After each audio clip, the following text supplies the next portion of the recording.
요한일서 4장 15절부터 21절 말씀을 통하여 온전한 사랑, 이런 제목으로 같이 은혜를 나누도록 하겠습니다. 요한일서 4장 15절부터 21절 온전한 사랑. 우리 15절부터 한음성으로 천천히 합독합니다. 누구든지 예수를 하나님의 아들이라 시인하면 하나님이 그의 안에 거하시고 그도 하나님 안에 거하시느니라. 하나님이 우리를 사랑하시는 사랑을 우리가 알고 믿었노니 하나님은 사랑이시라. 사랑 안에 거하는 자는 하나님 안에 거하고 하나님도 그의 안에 거하시느니라. 이로써 사랑이 우리에게 온전히 이루어진 것은 우리로 심판날에 담대함을 가지게 하려 함이니 주께서 그러하심과 같이 우리도 이 세상에서 그러하니라. 사랑 안에 두려움이 없고 온전한 사랑이 두려움을 내쫓나니 두려움에는 형벌이 있음이라. 두려워하는 자는 사랑 안에서 온전히 이루지 못하였느니라. 우리가 사랑함은 그가 먼저 우리를 사랑하셨음이라. 누구든지 하나님을 사랑하노라 하고 그 형제를 미워하면 이는 거짓말하는 자니 보는 바 그 형제를 사랑하지 아니하는 자는 보지 못하는 바 하나님을 사랑할 수 없느니라. 우리가 이 계명을 주께 받았나니 하나님을 사랑하는 자는 또한 그 형제를 사랑할지니라. 아멘. 우리 말씀 한 절 한 절 보겠는데요. 온전한 사랑에 대해서 같이 은혜를 나누도록 하겠습니다. 이 15절에 보면 누구든지 예수를 하나님의 아들이라 시인하면 하나님이 그의 안에 거하시고 그도 하나님 안에 거하시느니라. 그래서 우리가 믿든지 안 믿든지 내가 예수님이 하나님의 아들이라고 시인하면 그러면 하나님이 우리 안에 거하셨다는 거죠. 그리스도의 그 성령을 통해서 우리가 예수를 우리의 구주라고 말하는 것처럼 하나님의 영이 우리 안에 와서 우리를 예수님한테 인도하기 때문에 우리가 예수님이 하나님의 아들이신 것을 또 시인할 수가 있어요. 그래서 이렇게 시인했다는 것은 벌써 하나님이 우리 안에 어떻게 한다고요? 거하는 것이다. 근데 이 시인이 그냥 이렇게 맨 처음엔 입술로서의 시인일지 모르지만 이게 온전한 시인으로 바뀔 때 정말 우리가 하나님이 우리 안에 거하시는지 그 하나님이 어떤 분인지 알게 되는데요.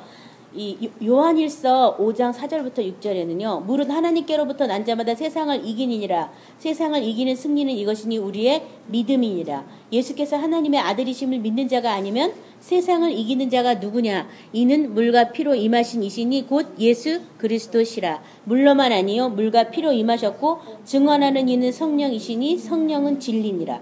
그래서 예수가 하나님의 아들이심을 믿는 자 안에 벌써 하나님이 그 안에 거한다고 말하고 있는데요. 예수님이 하나님의 아들이심을 믿는다는 것은 예수님이 곧 세상을 이긴 자인 것을 믿는 것과 또 똑같은 말이다. 뭐라고요? 세상을 이긴 자. 하나님이 세상을 이기신 그 이김을 알고 있는 것. 예수님을 통하여. 그럴 때 하나님이 우리 안에 어떠한 능력으로 와 계신 것도 우리가 또 알 수 있다는 거예요. 그냥은 이제 와 계시구나 정도만 알고 있지만 이 세상을 이기신 그 이김을 주신 그 하나님에 대해서 알 때 비로소 내 안에도 세상을 이긴 이김에 그 하나님이 함께 거하시는구나 우리가 이렇게 알 수 있고요. 또 로마서 10장 9절에는요. 만일 내 입으로 예수를 주라 시인하면 또 하나님께서 그를 죽은 자 가운데 살리신 것을 내 마음에 믿으면 구원을 받으리라. 그래서 구원받은 사람이 예수가 하나님의 아들인 것을 믿는데요. 예수가 하나님의 아들이란 걸 믿는다는 것은 세상을 이긴 그 이김을 가졌다는 것을 믿는 것과 동시에 세상을 이겼다는 것은 사망의 권세에 더 이상 매어 있지 않는다. 죽은 자 가운데서 살리신 것을 믿는다. 그 말과 또 똑같은 말이에요. 그리고 로마서 1장 4절에는 중요한 말씀이 있는데요. 성결의 영으로는 죽은 자들 가운데서 부활하사 능력으로 하나님의 아들로 선포되셨으니 곧 우리 주 예수 그리스도시니라. 그래서 예수님이 하나님의 아들로 선포된 그것은 죽은 자 가운데서 부활하사 능력으로 하나님의 아들로 선포되었다. 그러니까 내가 예수님이 하나님의 아들인 것을 믿는다는 건 예수님이 죽은 자 가운데서 부활하셨다. 세상을 이기셨다. 그것을 내가 믿는 것만큼 내 안에 하나님이 거하시는 그 능력이 어떠한 능력인지도 또한 우리가 알 수 있다는 것을 이 성경을 통해서 말하고 있고요.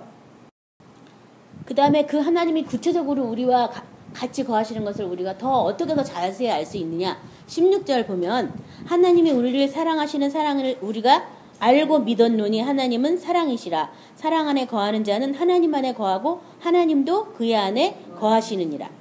그 다음은 또 사랑을 할 때 하나님이 우리 안에 거하시고 우리도 하나님 안에 거하는 것을 또 알 수 있다고 쓰였어요. 맨 먼저에는 믿음이었어요. 세상을 이기는 믿음, 죽은 자 가운데서 부활하게 하신 그 믿음이라면, 두 번째는 그 믿음 위에 있는 하나님의 사랑을 지금 얘기하고 있어요. 그래서 여기 보면 하나님이 우리를 사랑하는 사랑을 우리가 그냥 믿었노니 이렇게 안 써있고 어떻게 해요? 알고 믿었노니. 알고. 그 사랑이 어떤지 알고 믿어야 그 믿음이 참 믿음이 되는데, 그 사랑을 모르니까 사람들이 믿습니다 말로는 많이 하는데 진짜 믿음을 하나님이 요구하는 그 순간에는 믿음이 없는 거예요. 모르니까. 그렇죠? 그래서 늘 의심하고 염려하고 두려워하는 그 모든 것이 그 사랑을 알지 못하기 때문에 두려워하고 염려하고 의심하죠. 그래서 이 사랑을 알고 믿는 저와 여러분이 되시길 바랍니다. 그래서 우리가 지난번에 그 사랑을 알기 위해서는 지식에 넘치는 그리스도의 사랑을 알아야지만 그 사랑도 알 수 있다. 이렇게 말씀을 드렸죠. 그리고 그 지식이란 뭐였어요? 영광의 능력으로 우리를 부활의 보좌까지 올려놓으신 그 지식을 우리가 알고 있어야지만 그 영광의 풍성함을 따라 우리 속사람을 능력으로 강건하게 하시고 그러고 시작했잖아요. 그것을 알아야지만 그 지식에 넘치는 하나님의 그 사랑이 우리를 얼마나 이렇게 새롭게 만드셨는지, 우리가 하나님 안에 어떠한 존재로 이렇게 새롭게 창조돼서 있는지를 알 수가 있어요. 그래서 그것을 우리가 알고 믿는 저와 여러분이 되셔야 되겠습니다. 요한복음 6장 65절 68절은요. 또 이르시되 그러므로 전에 너희에게 말하기를 내 아버지께서 오게 하여 주지 아니하시면 누구든지 내게 올 수 없다 하였노라 하시니라. 그때부터 그의 제자 중 많은 사람이 떠나가고 다시 그와 함께 다니지 아니하더라. 예수께서 12 제자에게 이르시되 너희도 가려느냐. 시몬 베드로가 대답하되 주여 영생의 말씀이 주께 있사오니 우리가 누구에게로 가오리까. 우리가 주는 하나님의 거룩하신 자인 줄 믿고 알았사옵나이다. 뭐냐 하면 예수님께서 내가 참된 음료고 참된 만나다 내 살을 먹고 마시지 않으면 생명이 없다라고 이 생명을 전한 다음에 아버지께서 오게 하여 주시지 않으면 아무도 아버지 앞에 올 수 없고 아버지를 알 자가 없다고 하니까 많은 수의 제자들이 떠나갔어요. 그러고 나서 이제 예수님이 제자들한테 너희도 떠날 것이냐 이렇게 물어봤을 때 영생의 말씀이 주께 있는데 우리가 누구한테 가겠나이까 이렇게 하면서 베드로가 한 말이 있어요. 우리는 주가 하나님의 거룩하신 자인 줄 믿고 알았사옵나이다. 그러니까 알고 믿을 수도 있고 믿고 알 수도 있다는 거예요. 그래서 뭐가 먼저고 뭐가 나중인지는 우리로서는 알 수 없지만 성령이 우리 안에서 하나님의 이렇게 영원한 생명을 알기까지 예수님 앞에로도 인도하고 진리 가운데로 인도할 때 어떤 때는 믿고 알게 해주실 때도 있고 어떤 때는 알고 믿게 해줄 때도 있다는 거죠. 그래서 그것에 대해서 믿는 건 믿는 건데 결국 그것은 믿는 것과 아는 것은 일치해야 된다는 것을 우리가 생각을 하셔야겠어요. 그래서 많은 사람이 믿는다고는 하지만 실질은 알지는 않고 믿어요. 그래서 알지 않고 믿는 것을 뭐라고 그러냐면 세상에서는 신념 또는 광신이라고 말하죠. 그렇죠? 그래서 믿음은 반드시 아는 것과 이렇게 아는 일에 하나가 되라 뭐 이런 성경 말씀도 있는데 믿는 것과 아는 것이 꼭 하나가 돼야 된다. 그래서 아는 것이 먼저일 수도 있고 믿는 것이 먼저일 수도 있지만 그것이 하나로 일치할 때 그 믿음이 참 믿음이 되는 거예요. 그래서 예수가 하나님의 아들이심을 믿는다면 하나님도 우리 안에 거하지만 그 거하는 걸 우리가 알지 못하는 이유가 아직 그 믿고 이제 알아가는 단계에 있기 때문에 그것을 아직 모르는 거예요. 그래서 예수를 알 수 있는 많은 환경들이 우리 삶 가운데 늘 열려 있어요. 그 문제를 통해서 우리는 예수를 알기 원하는 그런 어떤 핵심으로 나가면 그 문제가 더 이상 문제가 아니라 예수를 아는 것에 우리를 자라게 할 건데 많은 사람들이 예수를 알려고 하는 게 아니라 그 문제를 해결하려고만 하기 때문에 목적을 버리고 잃어버린 거예요. 방향성이 없는 거예요. 그래서 문제를 기도해서 해결은 받을 수 있어요. 근데 예수를 알기 위해서 문제가 또 올 수밖에 없는 그런 일이 자꾸 일어나는 거죠. 그래서 어떠한 일을 만나든지 그 일보다는 그것을 통해서 예수를 알게 하려는 하나님의 그 의도를 우리는 먼저 이렇게 간파하고 내가 어떤 예수를 알기 원합니까? 이 일에서 내가 어떤 예수를 만나기 원합니까? 하나님 내게 가르쳐 주옵소서, 말씀하여 주옵소서. 내가 믿고 있는 이것이 무엇인지 알게 해달라고. 그것을 여러분이 기도하셔야 되겠습니다. 그래서 이렇게 예수님의 우리 안에 거하시는 것을 우리가 알지만 또 사랑을 해야지만 하나님이 우리 안에 거하시는 것도 알 수 있다. 자, 요한일서 4장 7절, 8절 우리 읽으시고 찾아서 그 다음에 12절도 같이 합독하도록 하겠습니다. 요한일서 4장 7절, 8절 그 다음에 12절. 사랑하는 자들아 우리가 서로 사랑하자. 사랑은 하나님께 속한 것이니 사랑하는 자마다 하나님께로 나서 하나님을 알고 사랑하지 아니하는 자는 하나님을 알지 못하나니 이는 하나님은 사랑이심이라. 어느 때나 하나님을 본 사람이 없으되 만일 우리가 서로 사랑하면 하나님이 우리 안에 거하시고 그의 사랑이 우리 안에 온전히 이루어지느니라. 여기 보면 사랑은 누구한테 속한 것이라고요?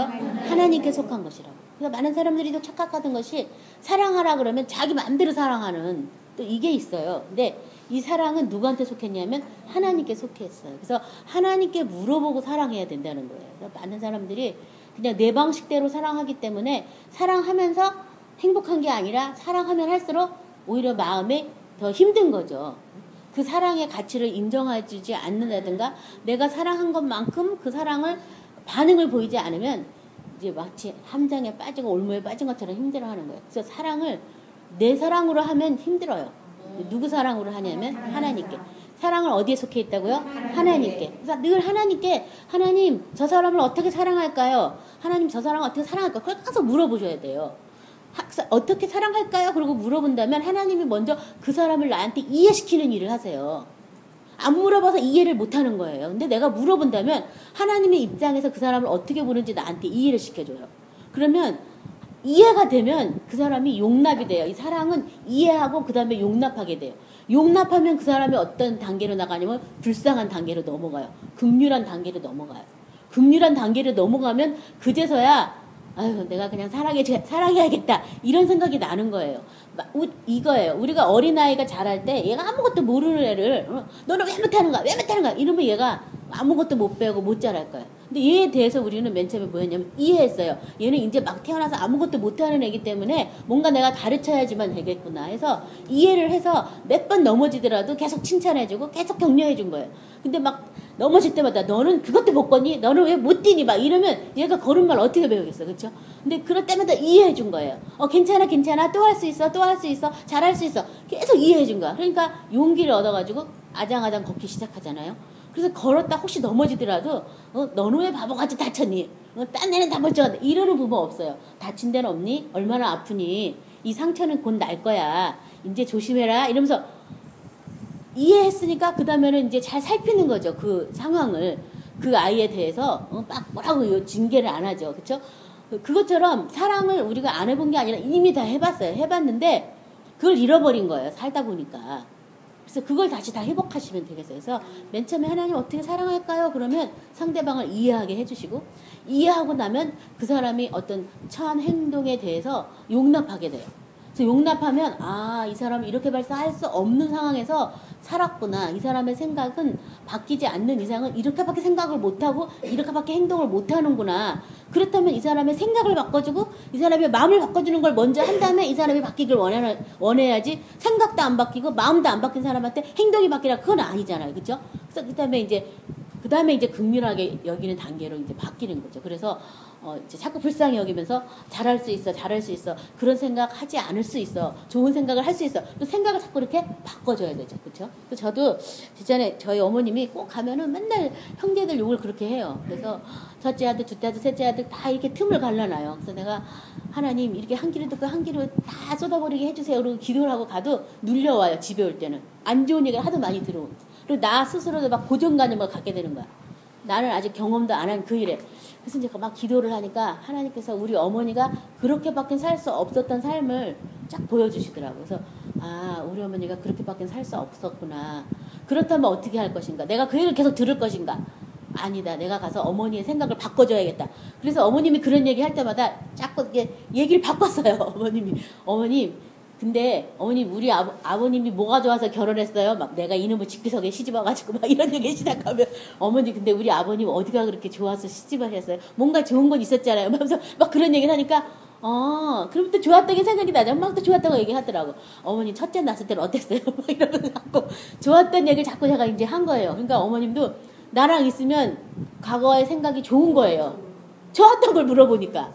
근데 아무것도 안 물어보면 내가 이렇게 힘들게 살았다, 내가 이렇게 억울한 삶을 살았다, 이거를 막 말해야 되고 하소연해야 되고 아무도 알아주는 사람이 없으니까 나빴던 걸 자꾸 얘기하시는 거더라고.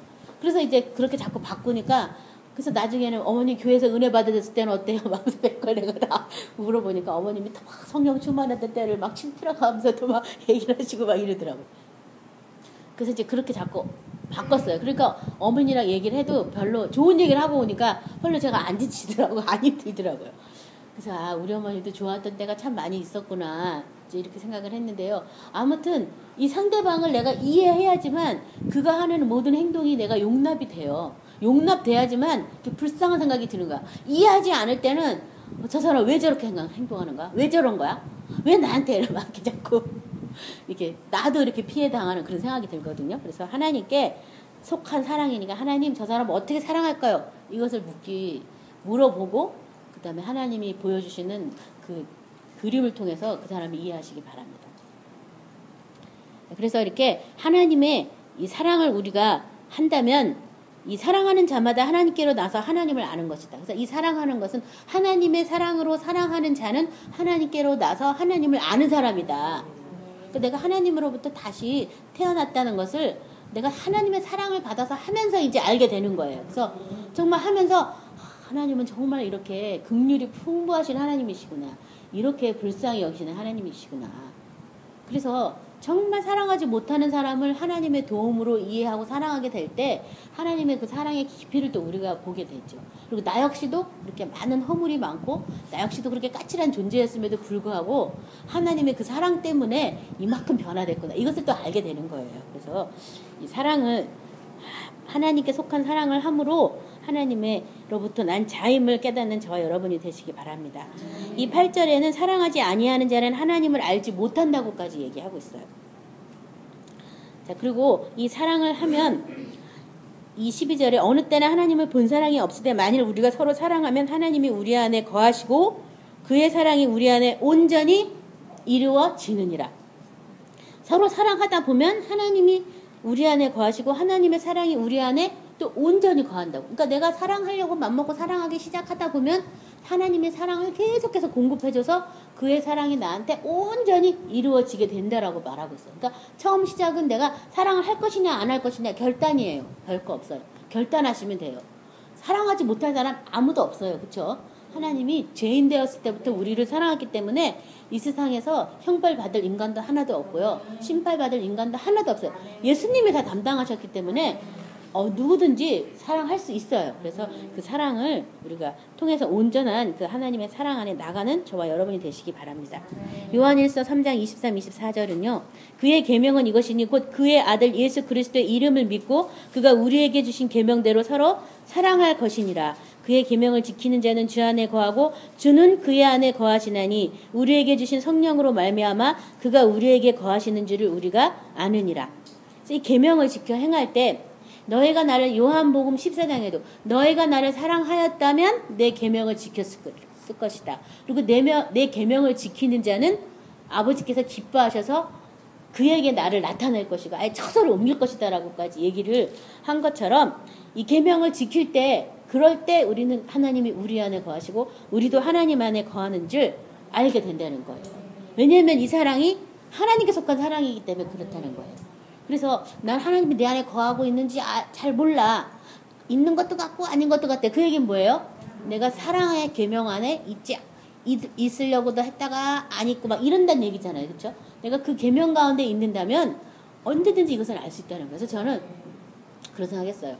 정말 생명을 주시고 우리를 구원하신 분이 저에게 엄청난 걸 요구해도 내가 해야 될 판인데 사랑하라는 것처럼 이 쉽고 기쁜 게 없잖아요. 그리고 그렇지 않더라도 우리는 해야 되잖아요. 인간적인 사랑이든지 뭔 사랑이든지 뭐 육체적인 사랑이든지 뭔 사랑이든 사랑해야 되는데 그걸 하라니까 너무 감사하더라고요. 그래서 어머 이것만 하면 된다는데 다른 거 어떤 것도 필요 없고 새 계명 아래만 들어가면 된다는데 그것만 하면 되는데 뭐가 그렇게 어려울까. 그래서 마음의 결단을 내리고 작정을 하셔야 돼요. 사랑하기로. 뭐 사랑할 만해서 사랑하는 게 아니라 예수님의 명령이고 예수님이 주신 새 계명이기 때문에 내가 작정하셔야 돼요. 그래서 사랑하려고 하면 사랑할 만한 구석이 또 많이 있어요.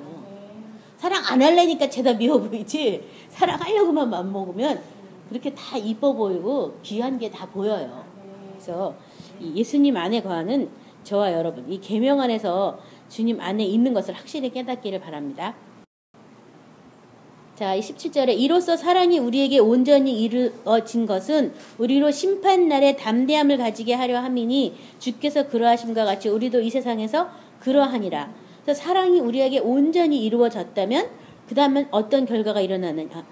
우리로 심판날에 담대함을 가지게 하려고 이렇게 사랑이 우리에게 온전히 이루어지게 한다. 그러니까 이 심판대가 하나님의 보좌에서 하는 심판인데요. 하나님의 이 보좌는 사랑의 나라잖아요. 그 나라에서 우리에게 심판할 게 뭐겠어요?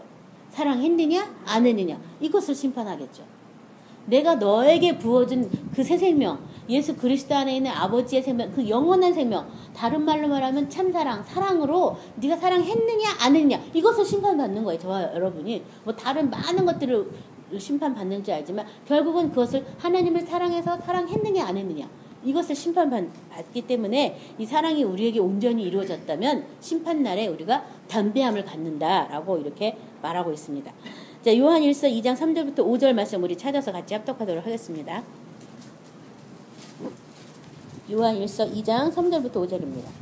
우리가 그의 계명을 지키면 이로써 우리가 그를 아는 줄로 알 것이요 그를 아노라 하고 그의 계명을 지키지 아니하는 자는 거짓말하는 자요 진리가 그 속에 있지 아니하되 누구든지 그 말씀을 지키는 자는 하나님의 사랑이 참으로 그 속에서 온전하게 되었나니 이로써 우리가 그의 안에 있는 줄을 아노라. 첫 번째, 여기 계명을 지키면 우리가 그를 안다라고 얘기를 했죠. 그렇죠? 안다고 하면서 계명을 안 지킨다면 그 사람은 거짓말하는 자고 진리가 없는 자다. 그의 계명 뭐예요? 내가 너희를 사랑한 것처럼 너희도 서로 사랑하라. 그의 계명.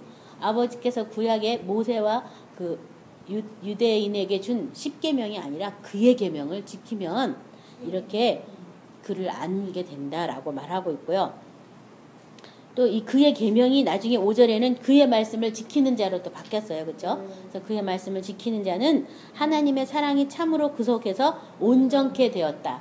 그래서 하나님의 말씀을 지켜 행한다는 것이 우리 생명으로는 할 수 있는 것이 아니라 예수 그리스도 안에 있는 생명으로밖에는 말씀을 지켜 행할 수밖에 없기 때문에 말씀을 지켜 행한다면, 그렇다면 그의 사랑 안에서도 우리도 온전케 됐다라고 지금 얘기하고 있어요. 그래서 참으로 그 속에서 온전케 되었다. 그래서 어찌 보면 우리가 말씀을 끝까지 지켜 행하지 않기 때문에 그 사랑을 또 발견하지 않았다고 말할 수도 있겠어요.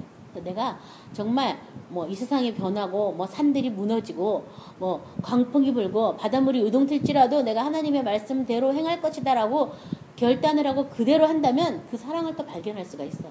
하나님의 그 영원한 사랑.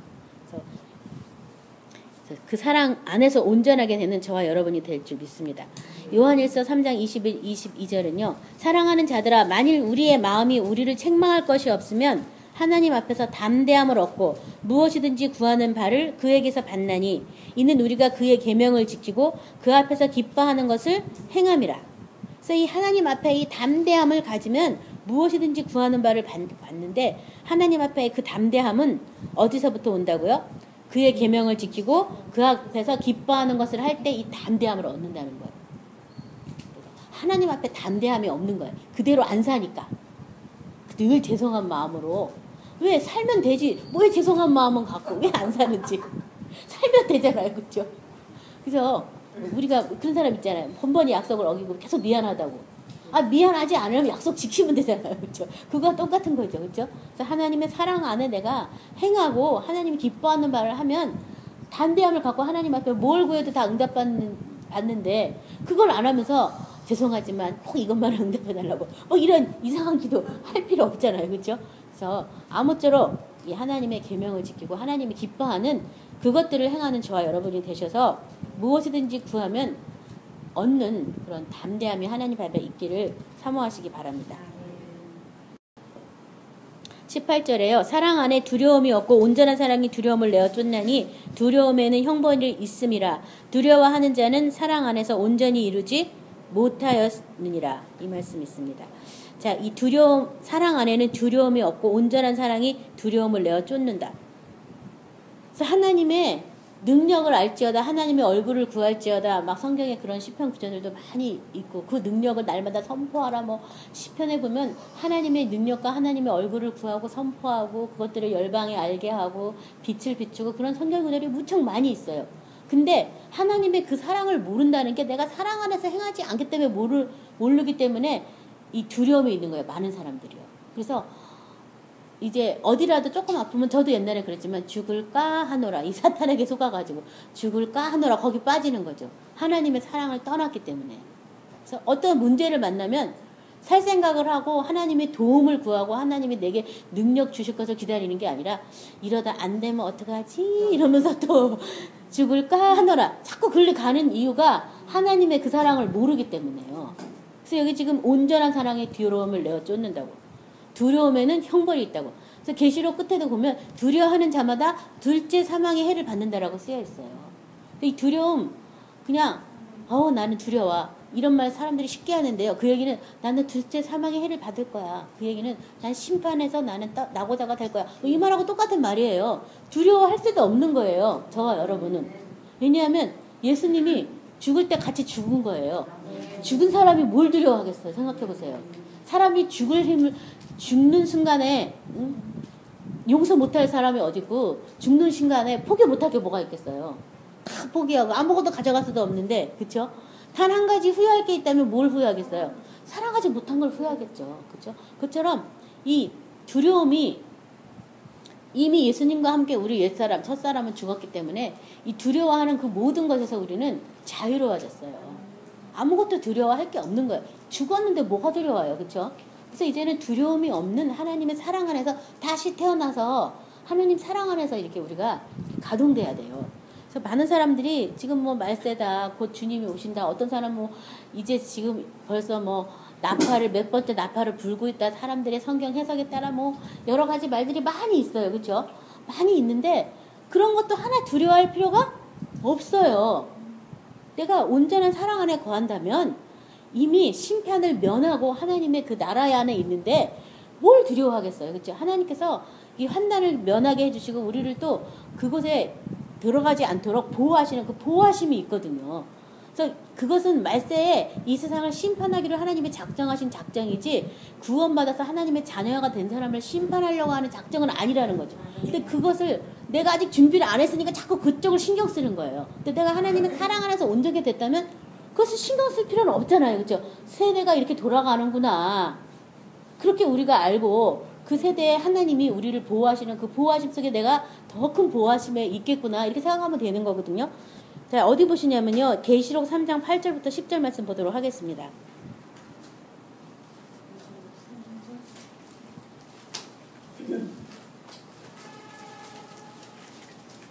계시록 3장 8절부터 10절이요. 볼지어다 내가 내 앞에 열린 문을 두었노니 능히 닫을 사람이 없으리라. 내가 내 행위를 아노니 내가 작은 능력을 가지고도 내 말을 지키며 내 이름을 배반하지 아니하였도다. 보라 사탕의 회당 곧 자칭 유탱이나 하나 그렇지 아니하고 거짓말하는 자들 중에서 몇을 내게 주어 그들로 와서 내 발 앞에 절하게 하고 내가 너를 사랑하는 줄을 알게 하리라. 내가 나의 인내의 말씀을 지켰은즉 내가 또한 너를 지켜 시험의 때를 면하게 하리니 이는 장차 온 세상에 임하여 땅에 거하는 자들을 시험할 때라. 자, 여기 그래서 이 시험의 때를 어떻게 한다고요? 면하게 해준다. 어떻게 뭐 때문에?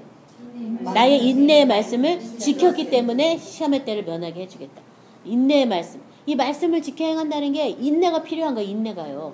하나님의 사랑이 우리 안에 얼만큼 많이 들어와 있는지 깨달아 알기까지는 시간이 필요한 거예요. 하나님의 사랑과 우리의 사랑은 다르기 때문에 하나님의 사랑을 알아가는 그 시간이 우리에게는 필요하죠. 그렇죠? 그래서 이 인내가 필요한 거예요. 그래서 처음부터 하나님 사랑을 주십시오. 그러면 바로 사랑이 마음에 확 부어져가지고 그냥 정말 사랑하지 못한 사람 막 사랑하고 이게 아니라 그것을 내가 능히 믿음의 말씀으로 이기면서 사랑할 수 있도록 그런 환경이 주어지거든요. 그래서 우리의 믿음도 하나님 앞에 여기 지금 적은 능력으로 네가 내 이름을 배반하지 않고 말씀을 지켰다고. 사실 말씀을 지켜 행할 때 저 옛날에 이 말씀도 하나님이 저한테 응답을 주신 적이 있어요. 근데 해필이면 왜 나한테 적은 능력만 주시고 이러실까. 이 계시록에 대해서 제가 아직 그때 몰랐을 때라 아니 줄려면 그럼 큰 능력을 주시지 적은 능력은 줘가면서 하나님도 야속하시게 이렇게 하실까.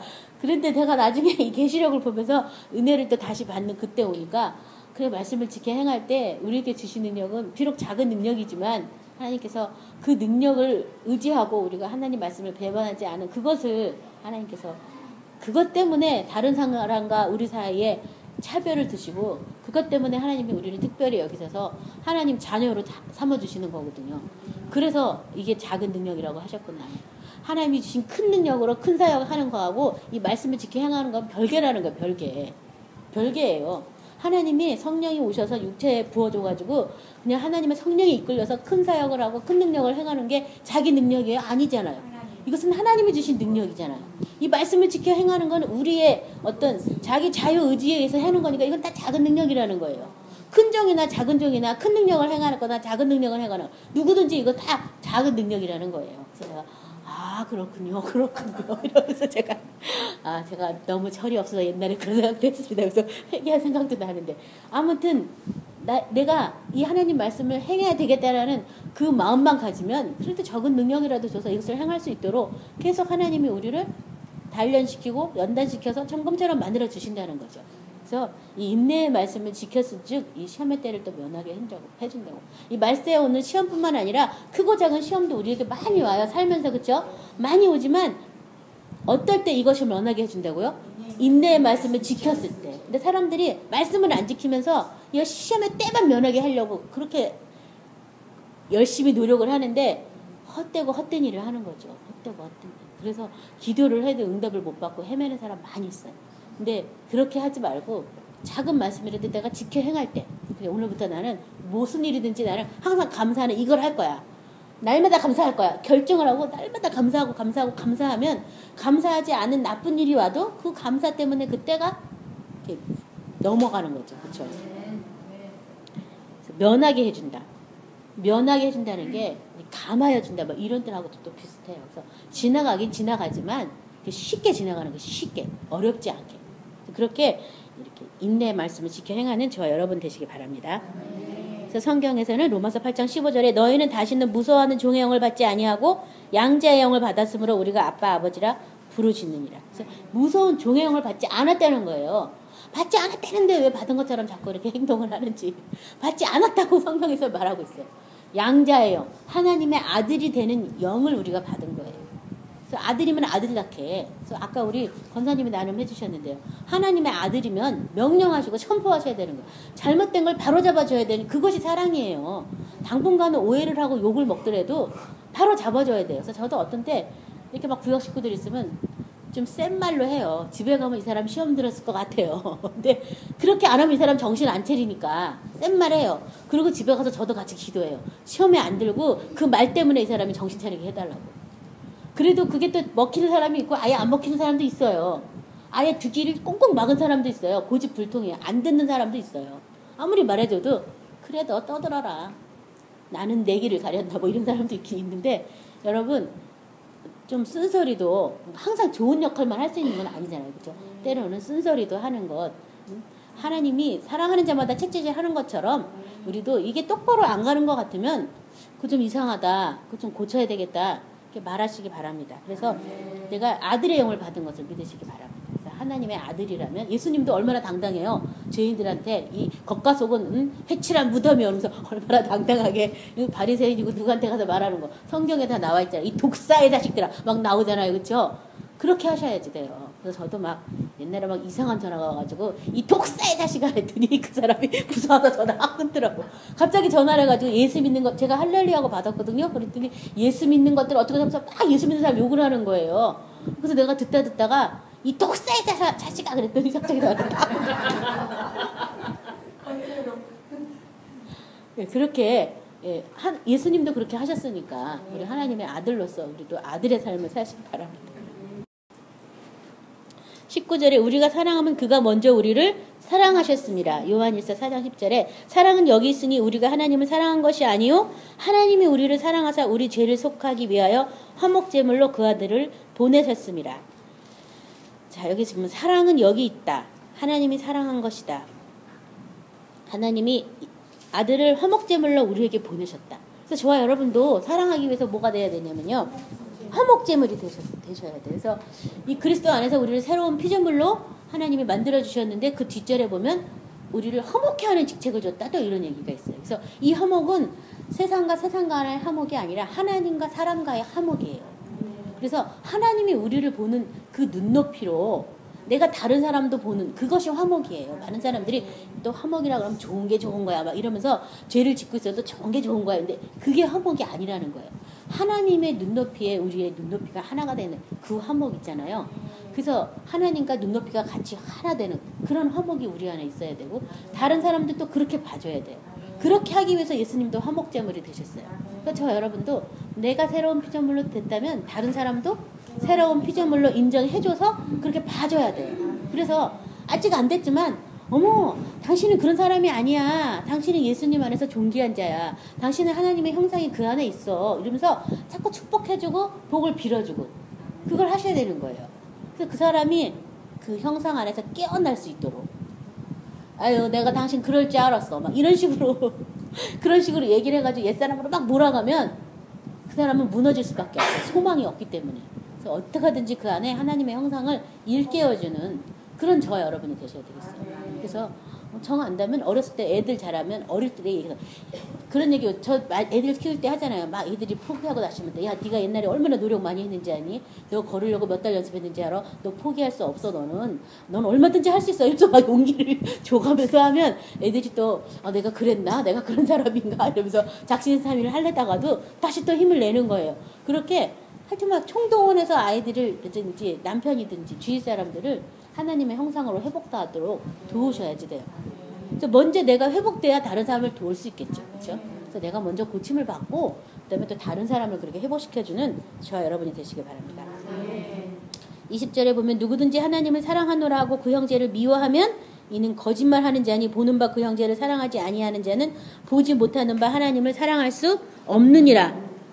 네, 저도 참 제가 옛날에 깨닫지 못했을 때 우리 남편을 많이 미워했는데요. 그때마다 이 말씀이 자꾸 생각나가지고 나는 하나님을 사랑하는데 남편을 사랑할 수 없는데 자꾸 하나님께서 남편 때문에 속상해하면 보는 바 형제를 사랑하지 못하면 하나님도 사랑하지 못한다 그래서 참 그게 많이 괴로웠어요. 그래서 하나님 이 사람을 어떻게 사랑해야 되냐고 그걸 내가 진작 물어봤으면 됐는데 그걸 누구도 가르쳐주는 사람이 없어서 나는 내가 우리 남편을 그냥 밥 잘해주고 그냥 애들 잘 키우고 그냥 그가 무슨 행동을 해도 참아주는 게 사랑이려니 생각을 한 거예요. 그건 내가 할 수 있는 사랑인 거지. 하나님이 속한 사랑은 아니었거든요. 그래서 그 사랑으로 그냥 늘 보려니까 너무 힘들어서 맨날 하나님 좀 이러시지 마시라고 막 하나님만 사랑하고 싶다고 이 형제는 좀 놔두고 안 되겠느냐고 막 제가 막 이렇게 막 자꾸 하세요를 하면 하나님께서 네 남편이 어떠한 환경에서 잘했는지 보여주는 거예요. 저한테 깨닫게 해주는 거예요. 우리 남편이 잘한 환경에 비하면 저한테 무지 잘하는 거예요. 무지 잘하는 거. 없는 걸 갖다 막 개발해서 하려고 노력하는 거예요. 그럼 또 제가 또 며칠 참다가 또 어느 날 또 막 폭발하면 또 막 울고불고 하면 하나님이 이 사람을 난 포기하겠다 막 이러면 또 이 보는 바 형제를 사랑하지 못하면 하나님도 사랑 못한대요. 또 그래가지고 또 심경이를 막 하고 그러다 보니까 나중에는 그것이 나중에는 어떻게 하냐면 내 남편에게 하길 죽기 하듯 하나로 옮겨가더라고요. 이 보는 바 형제에서 죽기 하듯 하나로 옮겨가더라고요. 그래서 또 그 다음엔 또 그게 너무 괴로웠어요. 예수님 같아요. 뭐 어떻게 예수님처럼 하지. 왜냐하면 제가 새로운 피조물이 안 됐기 때문에 제가 하나님의 형상 안에서 온전해지지 않았기 때문에 온전하지 않는데 이 사람을 그렇게 인정하려니까 너무 또 싫은 거예요. 그리고 그렇게 이해가 안 되는 거예요. 왜 그렇게 나에게 하라고 이해가 안 되는 거예요. 하나님은 남자 편이야. 막 이런 생각밖에 안 들고 이 사람은 무슨 은혜로 이렇게 대접을 받아야 돼. 막 이런 생각이 나고 막 싫은 거예요. 그래서 참 그 말씀에도 제가 많이 하나님 앞에 그 말씀은 제발 하지 말라면서 막 이렇게 제가 뒷걸음도 쳤었어요. 그리고 내가 꼭 남편의 시험들 때마다 또 죽게 하라 하실 거죠? 이러면서 막 하나님 앞에 입장 바꿔놓고 생각해 보시라고 되냐고 막 이러면서 그래도 하나님은 계속 저한테 그걸 하라고. 왜냐하면 계명 안에 있어야지만 내가 이 참사랑에 가기 때문에 계속 그렇게 하신 거예요. 그래서 나중에 제가 깨닫고 하나님의 사랑 안에 거하다 보니까 하나님이면 그렇게밖에 말할 수 없었겠구나. 왜냐하면 하나님은 계속 저를 그리스도 안에서 새로 창조된 저로 보고 계신 거예요. 그리스도의 사랑을 부어준 자로 보고 계시는 거예요. 그래서 하나님의 눈높이는 그거였어요. 예수님 안에서 새롭게 하나님의 형상을 부음받은 저로 보고 계셨기 때문에 항상 그 기준으로 저를 계속 봐서 그렇게 저를 갖다 그래 형제를 사랑해야 돼. 네 남편한테 복종하듯 죽게 하듯 해야 돼. 제가 계속 그 말씀으로 저를 계속 가르쳐가지고 그래서 할 수 없이 그 말씀 때문에 제가 그 말씀 안에 들어가느라고 기도하고 또 하나님이 왜 그 말씀대로 꼭 행해야 되는지 좀 이유는 알고 합시다. 뭐 이래가지고 또 하나님이 말씀을 주신 이유를 또 듣고 이해를 하게 되고 뭐 이러면서 제가 하나님의 마음도 계속 알게 된 거죠. 왜 이런 계명을 우리에게 줬는지. 그래서 결국은 내가 그리스도 안에 새로 창조되었기 때문에 하나님의 사랑이 나에게 부음바 되었기 때문에 하나님은 끊임없이 사랑하라고 말했구나. 그래서 제가 나도 하나님이 이렇게 봐주셨는데 내가 다른 사람도 이제는 그렇게 봐줘야 되겠구나. 그렇게 이제 바뀌기까지는 저도 오랜 시간이 걸렸어요. 오랜 시간이 걸렸는데 그래서 정말 행복한 거죠. 사랑을 받을 때보다 줄 때가 더 행복하더라고요. 그리고 주니까 아무 원망 불평이 없어요. 받으려고 할 때는 항상 100% 만족을 주는 사랑은 없잖아요. 세상에 1%라도 부족하잖아요. 오게티가 꼭 있잖아요. 근데 그게 아니라 내가 주려고 맘먹으니까 아무것도 받으려고 안 하니까 그 다음부터 제가 완전히 행복하고 그 다음부터 자유로워요. 사람들한테 전혀 이제 얽매이지 않는 거예요. 사랑 때문에. 다 뭐 돈이 부족하다 어쩌다 해도 그 배경엔 다 사랑이에요. 사랑이 넘치면 돈이 없어도 행복해요. 그렇잖아요. 그렇죠? 고생을 하더라도 사랑하면 행복이잖아요. 사랑을 잃어서 고생하는 게 막 너무 힘들고 원수 같은 거잖아요. 그렇죠? 그래서 아무튼 여러분도 그 사랑을 하나님을 사랑하기 위해서라도 형제를 사랑하는 그런 저 여러분이 되시기 바랍니다. 이 성경에서는 이미 참빛이 우리에게 비쳤다고 말하고 있어요. 요한일서 2장 8절부터 11절 우리 찾아서 같이 합독하겠습니다. 요한일서 2장 8절부터 11절. 다시 내가 너희에게 새 계명을 쓰노니 그에게와 너희에게도 참된 것이라. 이는 어둠이 지나가고 참빛이 벌써 비침이니라. 빛 가운데 있다 하면서 그 형제를 미워하는 자는 지금까지 어둠에 있는 자요, 그의 형제를 사랑하는 자는 빛 가운데 거하여 자기 속에 꺼리낌이 없으나 그의 형제를 미워하는 자는 어둠에 있고 또 어둠에 행하여 갈 것을 알지 못하나니 이는 그 어둠이 그의 눈을 멀게 하였음이라. 여기 보면 새 계명을 다시 썼는데 그것은 그에게와 너희에게도 참된 것이다. 그 새 계명을 요한은 뭐라고 말했냐면 어둠이 지나가고 참빛이 벌써 비친 이것이 바로 새 계명이다. 뭐라고요? 참빛.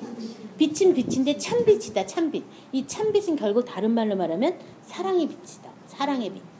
이미 사랑의 빛이 우리한테 비쳤다는 거예요. 비쳤기 때문에 빛 가운데 있다 하면서 형제를 어둠에 있다는 것은 형제를 미워한다는 것은 이미 어둠에 있다는 거예요. 그래서 많은 사람이 이 참빛이 이미 각 사람에게 비쳤음에도 불구하고 참빛이 온 것을 몰라요. 왜요?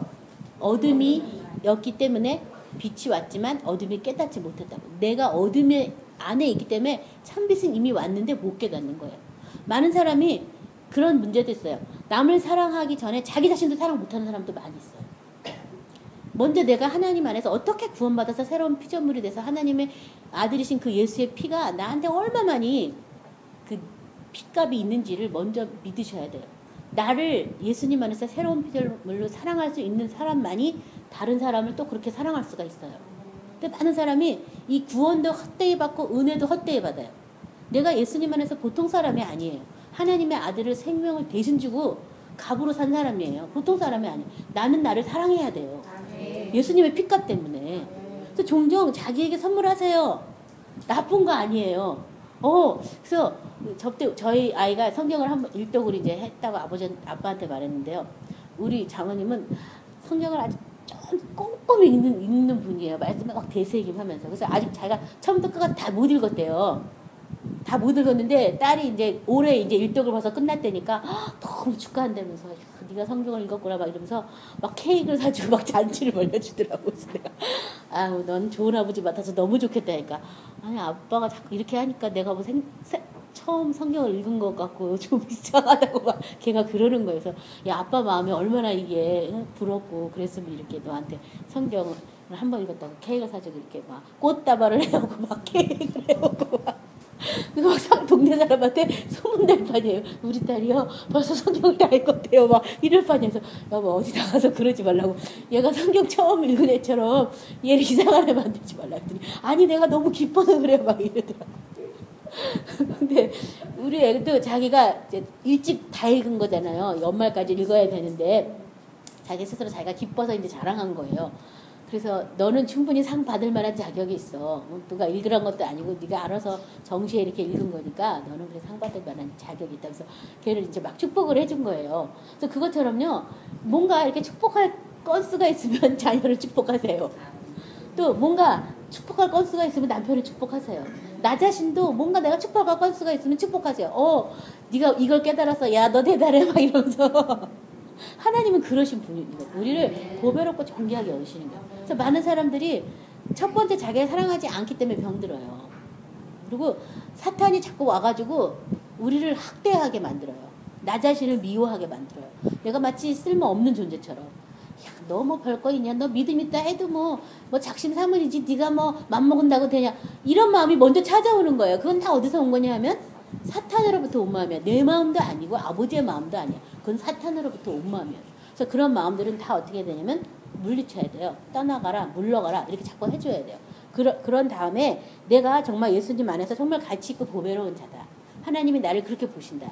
나는 전부터 하나님이 바라던 영광과 찬송이다. 나는 이런 자로 바뀌었다라는 걸 내가 믿는다면 그 다음에 그것이 참빛이에요. 그 빛을 다른 사람한테 이렇게 쏘여주거나 다른 사람한테 그 빛의 세계로 들어오도록 우리가 빛의 통로 역할을 할 수가 있거든요. 그래서 그런 사람이 돼야지 형제를 미워해서 어둠에 있고 그 어둠이 우리 눈을 멀게 해서 영원히 이미 참빛이 비쳤다는데 참빛 한번 구경 못하고 이 심판 앞에서 이 사랑에 대해서 심판받을 때 아무 말도 못한다면 이 구원을 헛되게 받은 거 아니겠어요? 그렇죠? 하나님이 은혜의 날 우리를 돕고 있는데 은혜를 헛되게 받은 거잖아요. 그래서 온전한 구원의 은혜를 깨닫는 저와 여러분 되시기 바랍니다.